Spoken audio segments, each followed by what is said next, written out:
आज की जो स्टोरी हम आपके लिए लेकर आए हैं वो है रात के बारे में। हर इंसान अपनी जिंदगी में दिन और रात दोनों देखता है, लेकिन कोई कोई रात इंसान के ऊपर इतनी भारी गुजरती है कि वो उस रात को अपनी जिंदगी भर भूल नहीं पाता। अब आप सोच रहे होंगे कि रात से इसका क्या रहस्य है, रात का आखिर ऐसा क्या राज है। ये तो कोई भी नहीं जानता, लेकिन आज की जो स्टोरी है उसका नाम ही है रात का रहस्य। चलिए शुरू करते हैं माया की कहानी, माया की जुबानी। खट खट खट की आवाज सुनकर माया की नींद खुल गई। उसने अंदर से ही पुकारा, कौन है? उधर से कोई जवाब नहीं मिला। दरवाजा खटखटाने की आवाज बढ़ती जा रही थी। काली अंधेरी रात थी, कुत्ते जोर जोर से भौंक रहे थे। इतनी रात्रि में कौन आ गया? बड़बड़ाती हुई माया दीपक जलाने के लिए माचिस ढूंढने लगी। जरूर किसी का बच्चा होने वाला होगा। अच्छा दाई का काम लिया ना, दिन में चैन ना रात में चैन। कोई ना कोई आता ही रहता है। बच्चे भी कुगड़ी जन्म लेते हैं। लो, ये भी कुछ समय है पैदा होने का। आज मैं दाई के काम से त्याग पत्र ही दे दूंगी। इधर बुढ़ापा और फिर 12 गांव का काम देखना। अब ये तो मुझसे नहीं होगा। हाथ में दीपक लेकर दरवाजे तक आई। दरवाजा खोला तो देखा हाथ में लालटेन लिए काले रंग का हट्टा कट्टा सा दिखने वाला युवक खड़ा था। माया के पूछने से पहले ही बोला, बहन जी, मेरी पत्नी प्रसन्न पीड़ा से छटपटा रही है, आप हमारे साथ चलिए। माया ने उससे पूछा, कहाँ से आए हो तुम? बहन जी, मैं सामने वाले गांव से आया हूँ। वो बोला, यानी कि तुम मेरे बेरा से आए हो? तो उसने कहा, हाँ बहन जी, मैं वहीं से आया हूँ, किंतु बेरा में तो तुम्हें नहीं देखा कभी हमने। वहां लगभग सभी को जानती हूँ मैं। 40 वर्ष से बेरा का काम देख रही हूँ। जाने कितने बच्चों की वहां पर मैंने जन्म तिथि करवाई है। बहन जी, मैं बाहर नौकरी करता हूँ, बस मेरा 1 या 2 बार ही गांव का चक्कर लगता है, इसलिए आप मुझे नहीं जानती हैं। माफ कीजिए, इस समय मैं आपके साथ नहीं चल सकती। अंधेरी रात है और बुढ़ापे के कारण आंखों से मुझे कम दिखाई देने लगा है, माया बोली। वो कहने लगा, बहन जी, उसकी तबीयत बहुत ज्यादा खराब है, और कहकर वो पैरों में गिर पड़ा। माया तुनक मिजाजी के साथ साथ दयालु भी थी। अब उसे मजबूरन उस आदमी के साथ चलना पड़ा। उसके दिल में दया आ गई, रहम आ गया। वह लालटेन दिखाते हुए बराबर में चल रहा था। आधा किलोमीटर चलने के बाद एक नाला पड़ा।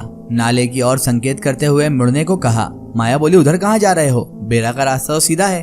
उसने कहा, नहीं नहीं, आपको रात्रि में भ्रम हो रहा है, मेरे पीछे पीछे आ जाओ। कहकर वो आगे बढ़ने लगा। माया उसका अनुसरण करती हुई चलने लगी। 50 कदम की दूरी तय करने के बाद नाले में वो उतर गया। माया ठिठक कर रुक गई। वहां क्यों खड़ी हो गई आप? मेरे साथ आओ, वह बोला। माया ने कहा, तुम मुझे कहाँ लेकर जा रहे हो? साफ साफ बताओ, ये रास्ता तो मैंने कभी नहीं देखा। तो वो कहने लगा, बहन जी, मैं आपको ठीक ही ले जा रहा हूँ, यहाँ से हमारा गाँव बस थोड़ी ही दूर है। ये कहकर माया का हाथ पकड़कर नाले में उसने उतार दिया। माया मजबूर थी, वापस भी नहीं जा सकती थी। उसके साथ साथ चलने लगी, और यही उसकी मजबूरी आगे जाकर उसे बहुत बड़ा रहस्य बताने वाली थी। नाले में सुरंग में प्रवेश किया। सुरंग देखकर माया को शक होने लगा। वो भगवान का स्मरण करते हुए चल रही थी। चलते चलते उसके पैर कांप रहे थे, शरीर पसीने से तरबतर हो रहा था। उस युवक ने माया की स्थिति भांप ली। वो बोला, आप घबराइए मत, आपको कुछ नहीं होगा। वापसी में सब सकुशल आपको घर तक छोड़कर आऊंगा मैं। सुरंग से निकलते ही सड़क दिखाई दे रही थी। वहां थोड़ी दूर पर नगर बसा हुआ था। सड़क नगर में जाकर मिलती थी। वहां चारों तरफ प्रकाश फैला हुआ था।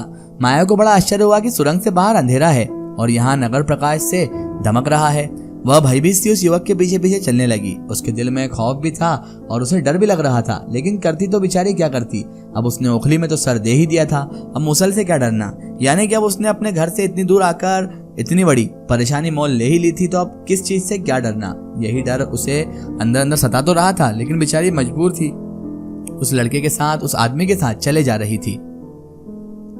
उन्होंने फिर नगर में प्रवेश किया। नगर जो कि प्रकाश था, वह ना चांद सूरज का था और ना ही दीपक का प्रकाश था। वह स्वाभाविक रूप से विद्यमान था। वहां सारे मकान बड़े सुंदर और आलीशान बने हुए थे। नगर में संगमरमर की प्रधानता थी। युवक एक मकान के सामने जाकर रुक गया। माया समझ गई कि वह उसी मकान का कह रहा है और ये उसी का मकान है। फिर दोनों ने अंदर प्रवेश किया। लंबाई चौड़ाई के अलावा कमरे ऊंचे ऊंचे थे। माया को उस कमरे में ले गया जहां पलंग पर पड़ी एक महिला दर्द से छटपटा रही थी। औरत के दानव आकार शरीर को देखकर माया को एकदम धक्का सा लग गया। वह गिरने ही वाली थी कि इस युवक ने संभाल लिया। फिर वह बोला, आप इधर उधर की बातों पर गौर मत करो, यह सब प्रकृति की देन है। जिस काम के लिए आई हो सिर्फ उसी में ध्यान लगाओ। माया फौरन उपचार में जुट गई। उसका शरीर सूखे पत्ते की तरह कांप रहा था। उपचार करते समय हाथ भी मुश्किल से काम कर रहे थे। वो हिम्मत जुटाकर भगवान का स्मरण करती हुई कार्य कर रही थी। कुछ समय बाद वहां पर एक बच्चे की पैदाइश हुई और लड़का पैदा हुआ था। वहां पर लड़का पैदा हुआ। पैदा होते ही वह जमीन पर बैठ गया और धीरे धीरे उसका आकार बढ़ने लगा। शीघ्र ही वो माँ बाप के आकार का हो गया। फिर वह भयंकर हंसी हंसता हुआ कमरे में चहलकदमी करने लगा। अब माया से रहा न गया, उसकी चीख निकल गई। वह युवक माया के नजदीक आकर हाथ जोड़कर बोला, हमारी मदद की है इसलिए हम आपके आभारी हैं। हमसे कोई भूल हो गई हो तो माफ कर देना। सामने अलमारी में टोकरी रखी है, जितना धन चाहो इसमें से ले लो। माया ने कहा, मुझे धन नहीं चाहिए, मुझे बस जाने की इजाजत दीजिए। तो उसने कहा, ऐसा कैसे हो सकता है? ये कहकर अलमारी से टोकरी उठा लाया। माया के मना करने पर भी टोकरी में धन निकालकर उसके पल्लू में डाल दिया। फिर वह माया को छोड़ने चल दिया। पीछे पीछे चल रही माया ने अपने पल्लू में रखे हुए धन को गौर से देखा। क्रोध से वो जल भुन गई। शक तो तभी भी उसे हो गया था कि ये क्या मुझे बहुत सारे पैसे देंगे। शक से उसे तभी हो रहा था जब वह पल्लू में डाल रहा था, लेकिन ये तो सचमुच ही कोयले हैं। गुस्से में भरकर मन ही मन उसे गालियां देने लगी। सुरंग से बाहर निकलते हुए घोर अंधकार दिखाई दिया। माया उससे बोली, अब तुम जाओ, मैं अकेली चले जाऊंगी। उसने कहा, मैं आपको आपके घर तक छोड़ आऊंगा ना। तो माया बोली, तुम्हें मेरे साथ आने की कोई जरूरत नहीं। और यह कहकर वो आगे चलने लगी। उस युवक को वहीं से वापस लौटना पड़ा। माया का बदन क्रोध से कांप रहा था। कोयले देकर सम्मान को चोट पहुंचाई थी जो उसने। अच्छा था कि कुछ नहीं देता, आत्मा को कष्ट तो नहीं पहुंचता। मेरे साथ विश्वासघात हुआ है। एक तो रात में न जाने किस लोक में ले गया, डराते डराते खून का पानी कर दिया, उसका भी यह बदला दिया। आज से मैं दाई का काम छोड़ दूंगी। बुदबुदाते हुए रास्ते में कोयले को फेंकना शुरू कर दिया। फिर वह अपने गांव पहुंची। घर का दरवाजा खुलकर सीधे चारपाई पर जाकर लेट गई। थकान के कारण उसे शीघ्र ही नींद आ गई। सुबह जागने पर उसे रात की बात याद आ गई। उसने चारपाई के नीचे रखा कोयला उठाया, जिसे वह लोगों को दिखाने के लिए बचाकर लाई थी। कोयले को देखकर उसके होश उड़ गया। वो कोयला नहीं, सोने का टुकड़ा था। बिस्तर छोड़कर दौड़ी दौड़ी वो नाले तक पहुंची। वहां उसे कुछ नहीं मिला। रास्ता, आसपास के खेत, सब कुछ छान डाला, लेकिन उसे तो उसके द्वारा फेंके गए सोने के टुकड़े नहीं मिले। उसने पूरा रास्ता छान दिया, नाले के पार, नाले के अंदर, नाले के इधर उधर सब दूर छाना, लेकिन वहां पर सोना क्या, एक जर्रा बराबर भी सोना उसे ना मिला। अब तो बहुत जरा पागल हो गई। माया की हालत पागलों जैसी हो गई। वह रोती चिल्लाती अपने घर पहुंची। माया की हालत देखकर मोहल्ले के लोग इकट्ठे हो गए। वो बार बार रोते हुए कह रही थी, हाय मैं लुट गई, हाय मैं बर्बाद हो गई। मैंने अपने ही पांव पर कुल्हाड़ी मार ली और अपने ही नुकसान कर लिया।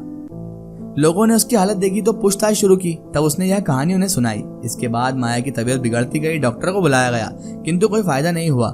दाई का काम करने वाली वह निसंतान विधवा उसी शाम को चल बसी और लोगों को वो बता भी नहीं पाए कि वो किस उधर गई थी, किस लोक में चले गई थी और किसके बच्चे को उन्होंने जन्म दिया था।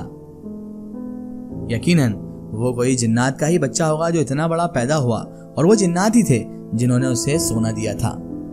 लेकिन कहते हैं ना, जब इंसान को किसी चीज के बारे में पूरी तरह यकीन ना हो, उसकी कदर ना हो, तब वो उसके पास टिकती भी नहीं है। जिस तरह सोने के टुकड़े माया के पास ना टिके।